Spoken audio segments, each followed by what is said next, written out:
The sky above Earth cracked open without warning as shimmering alien ships tore through the clouds. People in the city froze as beams of strange light scanned the ground, searching for something. Governments panicked, but no weapon reached the ships. It wasn't a war like anyone had ever seen before. Hidden beneath the Capitol building, Commander Jace Keller stood still as the emergency broadcast played again. It wasn't a threat, it was a message. The voice was soft, feminine, and filled with sorrow. "We come not to invade," it said. "We come to take back what was stolen." No one knew what that meant. Above Earth, inside the grandest ship, the alien Princess Varel watched the planet with wide, curious eyes. Her people called her the untouched flame, born with the power to command the starborn fleet. But Varel had never left her throne world until today. Now she leaned closer to the screen, showing a man in a simple, black uniform pacing underground. She didn't know why her heart beat faster when she saw his face. His movements were sharp. His eyes were tired, yet stubborn. She whispered to herself, "That one." Her guards exchanged glances but said nothing. When a royal speaks, the stars must obey. Orders were sent instantly to identify the man. Jace never liked being watched. As soon as the alert went off that he'd been scanned, he barked orders to scramble the satellites. He didn't know that the scan came from the royal chambers of the enemy ship. All he knew was that something felt personal. Too personal, Princess. Varel ignored her advisors when they warned her not to speak to the humans. She touched the glass in front of her, eyes still on Jace. "He's important," she said. "He has something we lost centuries ago." When they asked what it was, she could not answer. Her dreams had shown him, and now she had to find him. Across the stars, battles raged on other fronts. Earth was not the only world under pressure, but it was the only one that held the princess's attention. Her ships remained still. Her armies did not attack. The other species of the Galactic Alliance watched in confusion as their most feared royal paused mid-conquest to gaze at a single planet. Jace's second in command, Lynn, slammed a report onto the table. "They've stopped moving," she said. "They're waiting for something, or someone." Jace didn't respond. His instincts screamed at him. He had the attention of someone dangerous. He just didn't know why. Princess Varel stepped into her personal pod and began the descent to Earth. The generals screamed at her. Her guards begged her, but she silenced them all. "I must see him," she said. "If I don't go now, I will never understand." As the pod left the mothership, all of her fleet moved into defensive formation. They weren't protecting her from the humans. They were protecting the humans from her. Alarms blared across Earth as the royal pod approached. The humans thought it was a missile. Fighters were scrambled, but they never reached it. The pod passed through every defense system like wind through leaves. It landed quietly, right outside the base where Jace waited with a rifle in hand. The door opened. Light spilled out. Varel stepped onto the soil with grace and silence. Her guards remained inside. She wore no armor, no weapon. Just a flowing silver cloak that shimmered with alien light. Her eyes searched until they found him. She whispered, "You are exactly as I saw in the vision." Jace pointed his rifle at her, then lowered it slowly. She didn't look like a threat. Her face was young, almost glowing, but her presence made every soldier freeze. "Who are you?" he asked. She didn't answer right away. Instead, she stepped forward, her voice soft and honest. "I have come to see you." Nobody moved. The entire base held its breath. The princess of the greatest war fleet stood before one man without fear. Jace narrowed his eyes. "See me? Why?" She gave a small smile, almost shy. "Because something inside you belongs to my people. And maybe to me." Before anyone could speak again, an explosion rocked the hills nearby. Not from the aliens, but from Earth's own rogue defense units acting without orders. The princess turned her head sharply. glowing symbols flashing along her skin. She whispered a command into the air, and the skies answered with silence. Everyone stared. No strike came, no fire returned, just silence. Jace looked at her again. You could have killed them. Why didn't you? Varel gave a strange look, part confusion, part admiration. Because I want to understand you. And maybe that means not starting with blood. Asterisk. The soldiers slowly lowered their weapons, but didn't take their eyes off the alien girl. She didn't flinch. Her eyes stayed locked on Jace, like she had traveled across the stars for this exact moment. Nobody understood what she wanted, but one thing was clear: she didn't come to fight. Jace kept his finger close to the trigger, but he didn't fire. There was something strange about her presence. Not just her soft voice or the way she moved, but the silence that followed her. Even the wind around the base felt still, as if Earth itself was watching this moment. The air between them felt charged. Not with fear, but something else. Curiosity, maybe even recognition. She tilted her head slightly, studying him. Then she said it again, slower this time. You are the one I saw in my dreams. Jace stayed silent, unsure if she was mad or worse. Her name was Varel, though she hadn't offered it yet. Her people called her the flame that wanders. She had never stepped on another planet until now. And still, she didn't look scared. Her feet touched the dirt of Earth like it was already familiar to her. Lynn whispered to Jace without looking. Away from the princes. Sir, command is asking if they should evacuate the base. Jace shook his head once. No, not yet. Let's see what she does. Deep down, he didn't want her to leave. Something about her made him hesitate. The base commander in orbit was screaming orders. The humans in space didn't trust the quiet. She's stalling for something. One of them said. She's here to distract while her army strikes. But no attack came. Her entire fleet still floated quietly above the clouds, unmoving. Varel stepped forward again. No guards, no armor. Just her silver cloak and a strange symbol glowing on her wrist. She raised her hand and held out a crystal orb no bigger than her palm. This belonged to my mother, she said. She told me it would glow when I found him. The orb pulsed faintly as Jace looked at it. He had never seen it before. Yet something inside him stirred. He felt dizzy, like his blood remembered. Something he didn't. His heart pounded and his hands clenched.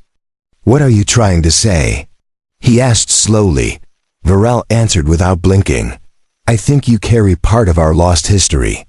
Something was taken long ago, hidden inside your species. And now that you've awakened it, I can feel you across the stars. Her voice wasn't accusing. It was soft, almost pleading. Nobody dared speak. The soldiers didn't know if they should protect Jace or bow to him. Lynn stepped forward but stopped when the orb grew brighter. She stared at it, then at Jace, then at the alien girl. What is that thing? She asked. Varel replied, memory. Suddenly, a beam of blue light shot down from the sky near the hills. It wasn't a weapon, but a data stream. Holograms formed in the air, showing old battles, strange planets, and a dying warrior handing the orb to a cloaked figure. That figure looked human. Jace's breath caught in his throat. The warrior in the image had the same eyes as him. Not exactly, but close enough to feel like a reflection. That can't be real, he muttered. But Varel's eyes sparkled. He was one of ours. But he chose Earth, chose you. The beam vanished. The orb dimmed. The base was quiet again. Varel looked down. You don't have to believe me now. But I need you to come with me, just to see what we lost. What you might carry. Jace looked at the soldiers, then back at her glowing mark. Why me? He finally asked. Why not someone else? Varel lowered her hand and took a slow breath. Because the dreams never showed another face. Only yours. And because when I saw you, the silence in me broke. That sentence hit Jace harder than any weapon. He had seen war.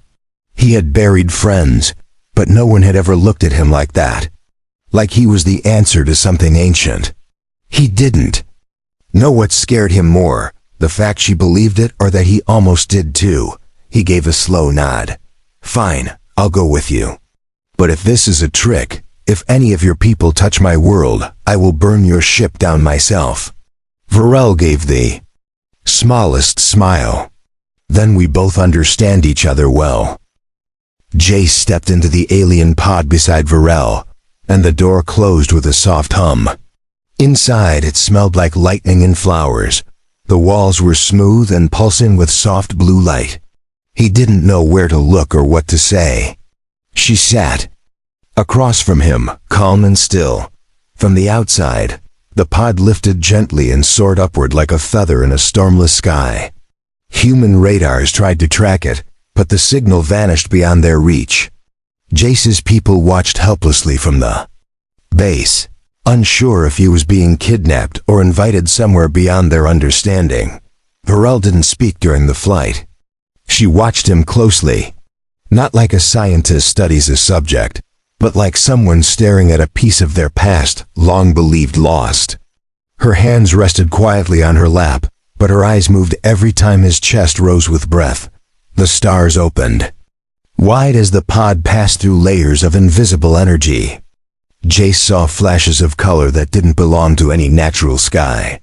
He saw shapes in the distance, massive ships, rings, and towers stretching across black space like glowing roots of a tree. They reached her ship within minutes.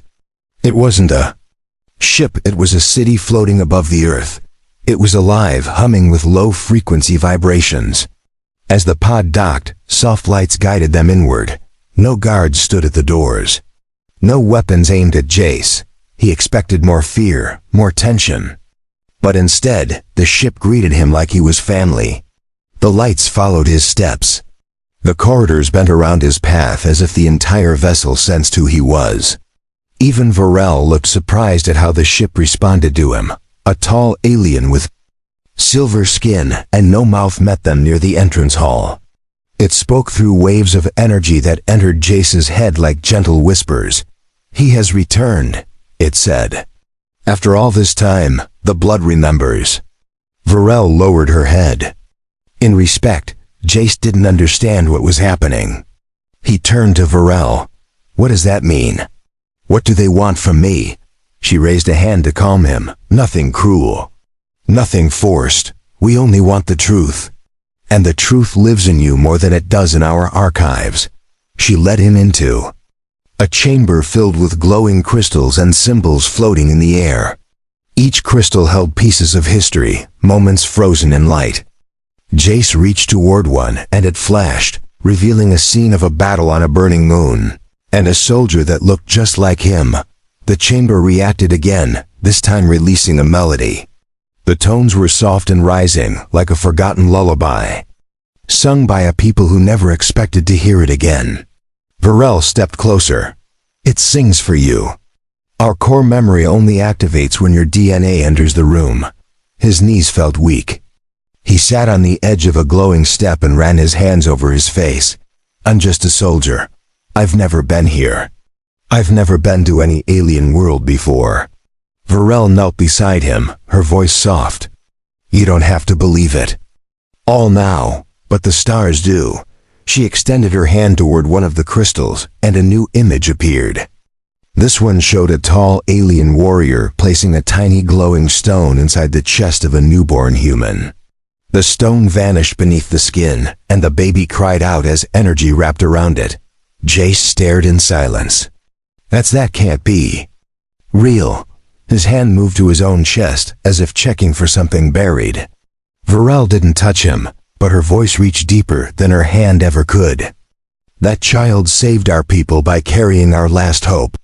We called him the Keeper." He stood up and walked in a slow circle. The room responded to his motion. Lights pulsed behind him, music followed his steps.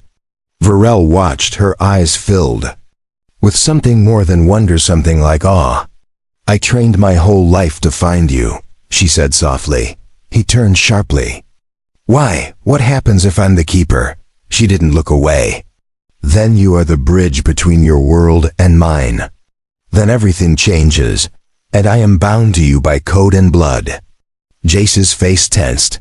"Bound how?" Varel whispered. "As protector, as companion, as chosen." Jace stepped away from her and stared at the floating memories around him. Each crystal showed moments of war, peace, betrayal, and sacrifice. But the strangest thing was how many times a human face appeared in them. Not the same man, but similar eyes and expressions. It was like history had looped itself through his bloodline. Varel stood still with her hands behind her back. She gave him space, but never looked away. Her silver robe caught the blue glow of the memory stones, and her hair moved slightly with the soft hum of the room. She looked less like a princess now and more like someone waiting for an answer to a lifelong question. He turned toward her with sharp eyes. "What if I say no? What if I don't want to be your chosen one, your keeper, your prophecy?" Varel tilted her head slightly, not offended, just calm. "Then I return home empty, and your world remains blind to the danger sleeping beneath its soil." That sentence struck him harder than the rest. "What danger?" he asked. Varel walked over to a darker crystal, one that didn't glow. She touched it gently, and it flared open to reveal a monstrous shape buried in a pit of ash. The creature was massive, its mouth filled with blades, its body made of shifting bones. "This," she said quietly. "It was sealed by your ancestor with the help of our kind. But now it's waking. The energy signature around Earth has changed. The seal is weakening. If you don't accept the legacy, nothing will stop it when it rises." Jay stared at the creature in the vision. His hands balled into fists. "And you waited until now to tell me?" Varel's face stayed calm. "I didn't wait. I came the moment the stars screamed. And the first place I went was where your image appeared in the sacred light." Silence filled the room for a few moments. The memory chamber began to dim as the last crystal settled back into its resting state. Jace walked toward a window that showed Earth in the distance, glowing quietly like a sleeping child. "I never asked for this," he said. Varel joined him by the window. "Neither did I. I was born into duty. I never saw a forest until today, never touched soil. But if I was given this role, I will fulfill it. And if you are the keeper, I ask only that you stand with me, not as a weapon, but as yourself." He glanced sideways at her. Her voice was steady, but her fingers trembled slightly. She had trained for war, for command, for sacrifice. But not for this, not for feelings, not for connection. "Why do you keep looking at me like that?" he asked, his tone softer than before. Varel looked away for the first time. "Because in my entire life, I was told I would never touch another soul. My skin holds energy that burns the unworthy. But you stood beside me, and nothing happened. No pain, no fire. You're the only one I've ever touched without hurting." Jace blinked, remembering how close they had stood earlier. He hadn't noticed any heat, no shock, just a strange peace. "So what now?" he asked. Varel turned back to him and extended her hand. "Now we test the truth. Will you walk with me to the heart of the vault?" He hesitated only a moment before placing his hand in hers. No burn, no sting, just warmth. The door opened before them without sound, and the walls shifted into a golden tunnel that led deep into the ship. Every step they took made the floor pulse with soft light. As they moved forward, guards in silver armor stood at attention. Not one of them raised a weapon. Their eyes followed Jace, not with suspicion, but with reverence. A human on an alien ship, walking like royalty beside their flame-born leader. The moment was sacred. They reached the vault, a chamber unlike the rest. It was circular, and in the center floated a spinning sphere of raw cosmic energy. "The heart," Varel spoke with ceremony in her voice. "Place your hand on it. If it accepts you, we begin. If not, I walk alone." Jace took a breath and stepped forward. His hand hovered an inch above the surface. He felt nothing at first, then a pull, a heartbeat, not his, not hers. Something ancient, something waiting. And when his skin touched the sphere, the vault exploded in light. The entire vault shined like a newborn star, swallowing Jace and Varel in glowing waves of light. The soldiers outside covered their eyes as the golden walls became transparent. Inside, the energy surged around Jace like a living wind. It did not harm him. It welcomed him. The sphere slowed its spinning and lowered itself to hover in front of Jace's chest. Symbols formed in the air, written in a language older than Earth's oldest ruins.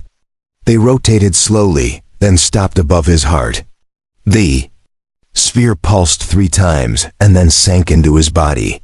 His knees hit the floor. He gasped, not in pain but in shock. It was as if something had opened inside him. A gate, a memory, a flame.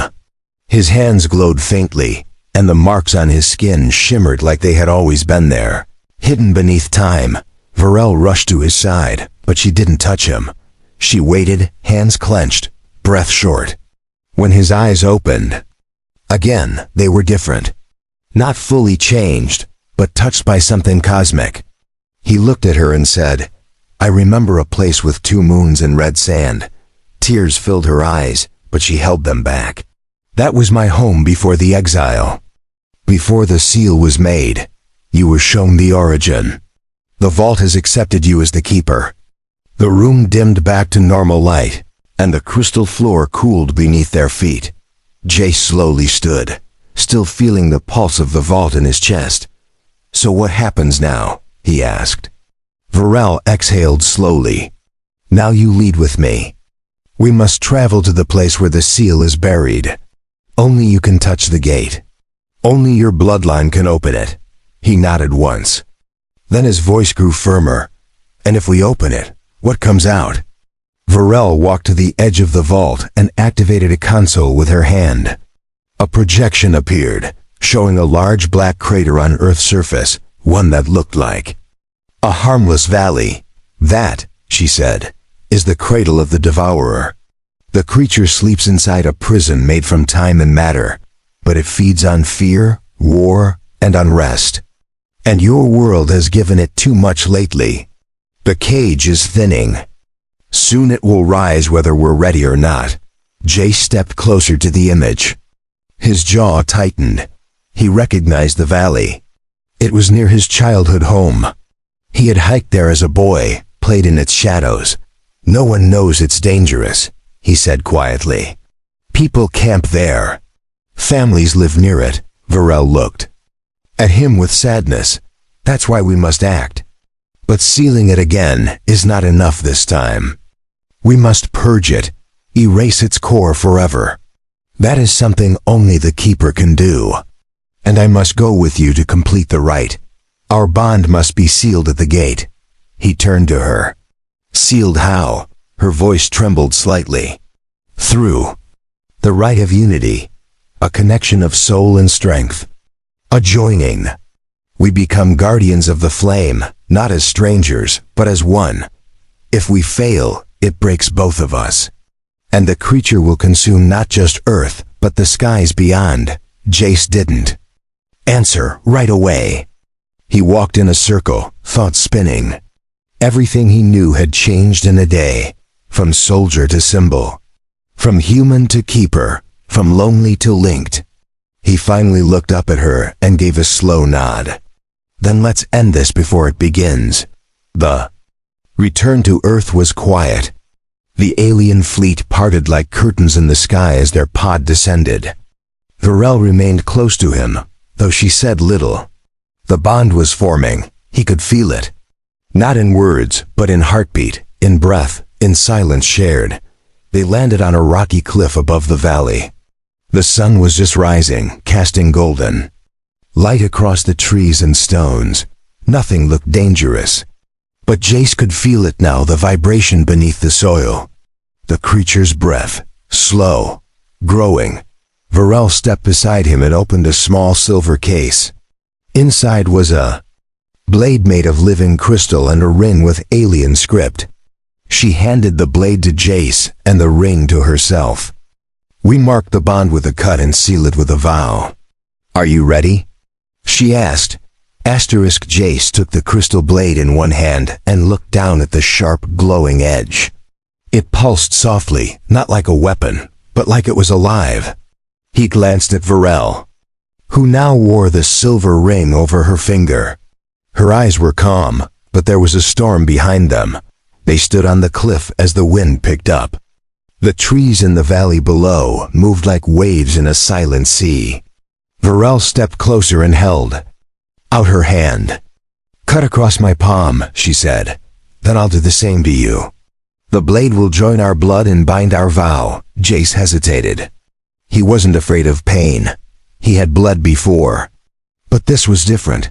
This wasn't about wounds. This was about trust. His eyes locked with hers, and in that moment, he believed her. Slowly, he drew the blade across her skin. She didn't flinch. A thin line of glowing blood appeared, brighter than any human wound. She took the blade from his hand and returned the motion across his palm. The blade hissed softly as it finished. The bond, then both wounds vanished as light pulled the cuts together. The moment the bond sealed, the wind stopped. A low vibration ran through the ground. Birds fled the trees. Clouds parted in a slow spiral above the valley.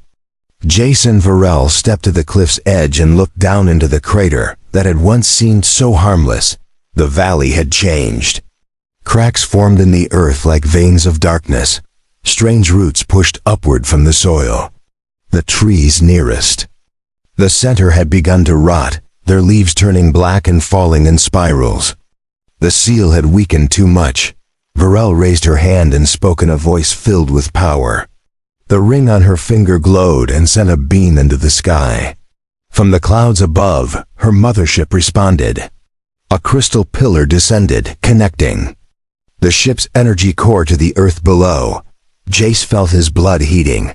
The mark on his hand shimmered brighter. The Keeper's power was waking fully now.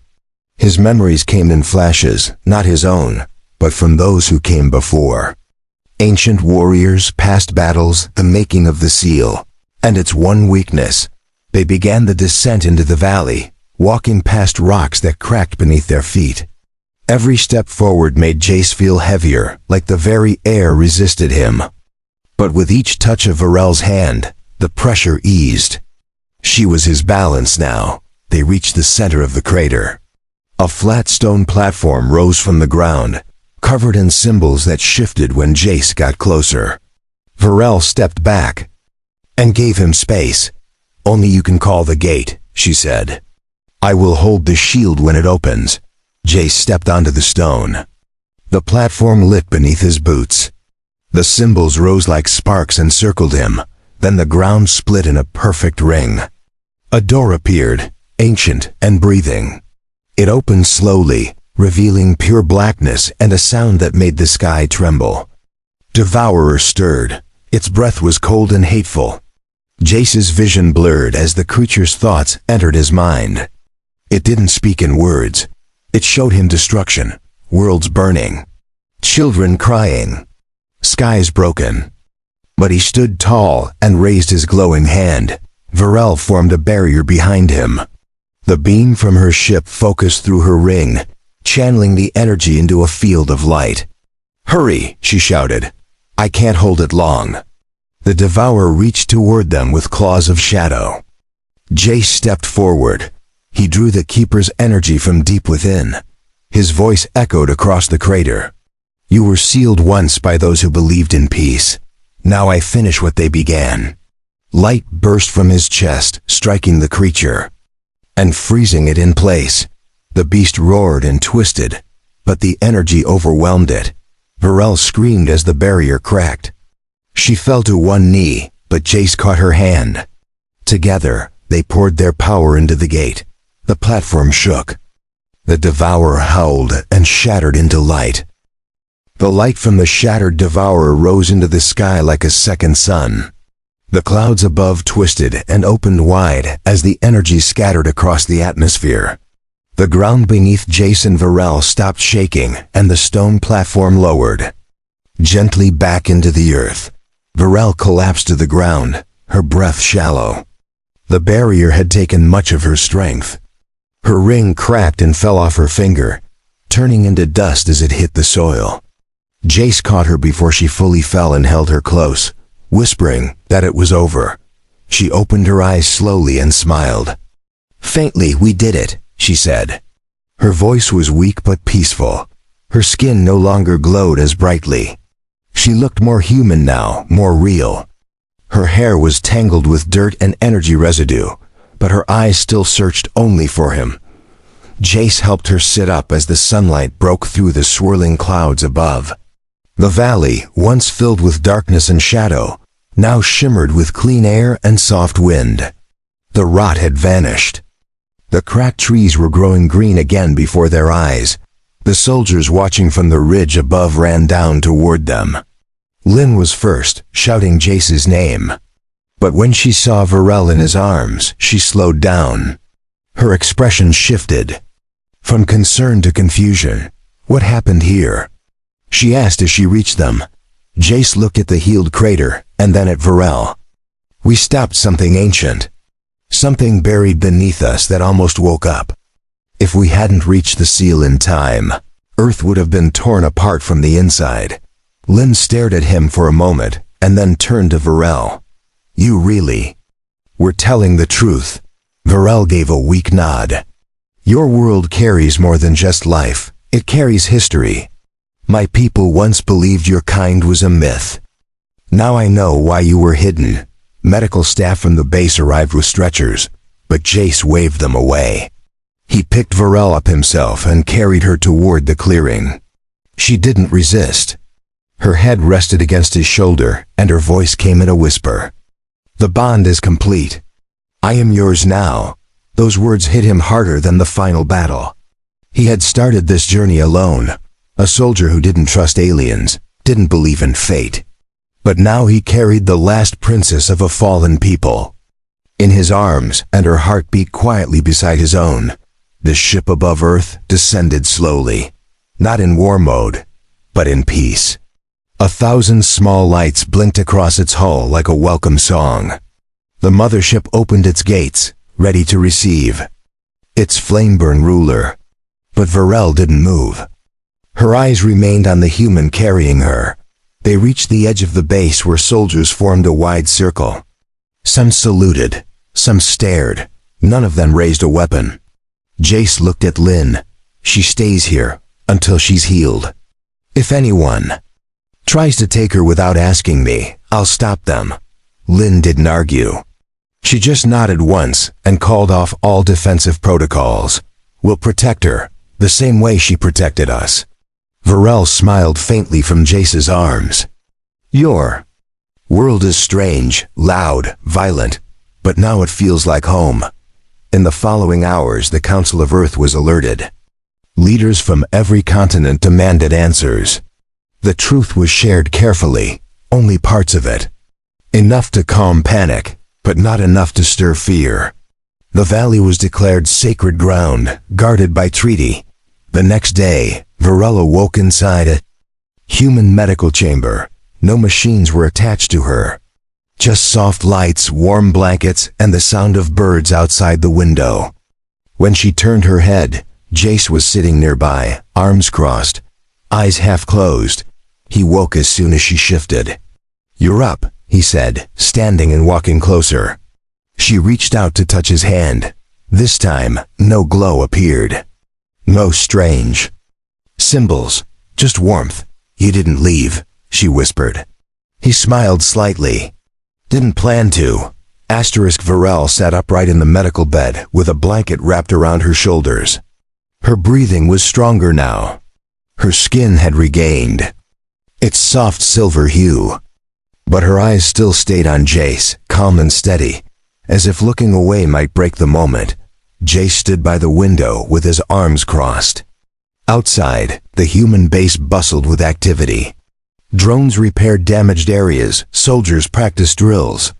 and a group of children drew strange alien symbols in the dirt. It almost felt like peace had returned. He turned to her slowly. "The council wants answers," he said. "They're asking about you, your people, your ship. They want to know why you're still here." Varel tilted her head slightly. "And what did you tell them?" Jace's voice was quiet. "I told them you're with me." Her expression softened. "And that's true?" she asked.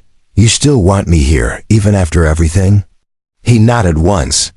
"I've fought a lot of battles, seen a lot of enemies. But none of them chose to bleed for my planet the way you did. You belong here as much as I do." Varel stood slowly, her legs still unsteady. Jace moved quickly to support her, but she waved him off gently. "I need to walk on my own," she said. "For the first time, I want to feel this world without the weight of duty or war. Just as someone who's free." He walked beside her as they stepped out into the morning air. The wind was soft, the sun low in the sky. They passed soldiers who saluted silently. Some nodded with respect, some smiled. Not a single soul looked at her as a threat. The fear was gone. They reached the edge of the valley where the gate once stood. Now only a smooth field remained, covered in wildflowers that had bloomed overnight. Varel bent down and touched one of the petals. "This grew from the energy we released. A flower from a battle." Jace crouched beside her. "This place will be watched forever. They'll build towers, place warnings. But I think something else is growing here too. Trust, maybe even something like love, between our people. Between you and me." She reached into the folds of her robe and pulled out a new ring, shaped from fragments of the old one. She held it up between them. "This was made by our engineers this morning. It carries both human metal and my people's crystal. It's a gift." "And a question." Jace didn't move. His heart pounded. "A question?" he asked. Varel smiled. Gently. "Where I come from, bonded pairs are rare. Chosen only when the stars align and the fire touches both hearts. I believe we are aligned. So I ask, Jace Keller of Earth, will you keep me?" The world fell silent in that moment. Not because the wind stopped or the birds vanished, but because his answer came without hesitation. He took the ring and slid it onto his own finger. "I already have." You never needed to ask. They stood together beneath the rising sun, surrounded by the soft hum of life returning. From above, her ship slowly began to rise, guided now by a new captain who would take it back home. Varel had sent her final order just before they stepped outside. She had chosen to stay. Not just for duty, not for prophecy, but for him. For the planet that had once seemed distant and hostile, but now felt warmer than any palace of stars. For the people who had once feared her, but now offered respect and friendship. In the days that followed, her presence at Earth's council meetings became a symbol of alliance. She helped stop a trade war between two outer colonies. She shared ancient medical tech that healed wounds in minutes. And she walked beside Jace through every mission. They trained together, laughed often, argued sometimes, but never doubted. Their bond became more than legend. It became law. The Flame and the Keeper, united not just by old powers, but by a future they chose to build themselves. On the anniversary of the battle, they returned to the valley alone. The flowers still bloomed. The ground was quiet. She took his hand and, together, they knelt where the gate had once stood. "You saved more than Earth," she whispered. "You saved me." Jace smiled, his fingers laced with hers. "Then let's never stop saving each other." And there, with no armies, no fire, and no fear, the Keeper and the Flame looked up at the same sky and called it home.